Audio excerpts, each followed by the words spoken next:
ሰላም እንዴት ናችሁ? ውድ የሀሴቴክ ቤተሰቦች አሁን ያው ኤስኤምዲ ኮምፖነንት መንቀል እንጀምራለን አሳያችኋለሁ ብያለሁ። ይሄ ማዘር ቦርድ ነው። እኚህ ማዘር ቦርዶች ናቸው። ይሄ ቻርጀር ቦርድ ነው። ይሄ ይቅር። ይሄ ፓወር ቦርድ ነው። ግን እዚህ ጋር አይሲ ነበር። ይሄ ችግር የለውም።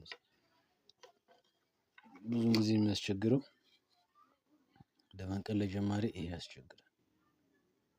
ያ ፕሮግራም ለማድረግ ያስቸግራል። ይሄንም እንዴት ነቅለን ወደ ቦታው በስርዓት እንመልሳለን የሚሉትን ነገር አብረን እናያለን። እሱን ደግሞ በዩቲዩብ ቻናል ስለምለቅላችሁ ነገ እለቃለሁ። ዛሬ ቀን ሙሉ እኛ ጋር መብራት አልነበረም። ያው ነገ እለቅላችኋለሁ። እሱን ነገር በዩቲዩብ ነው የምለቅላችሁ። ዩቲዩብን እየገባችሁ ሰብስክራይብ አድርጉልኝ። አመሰግናለሁ። ያው ይሄን ኮምፖነንት ለመንቀል ምን ያስፈልጋል? ቦርዳክ ያስፈልጋል እና ፐስት ያስፈልጋል። ፐስት ማለት ሙቀት በስቶ አይሱን እንዳያቃጥል ቅባት ነው፣ ቀብተ ነው። ሊዱ ቶሎ እንዲቀልጥ ማድረግ ይረዳናል። ለዛ ፐስት እንጠቀማለን። ያን ነገር ደግሞ የምናደርገው ለምንድነው? ለአይሱ ደህንነት ነው።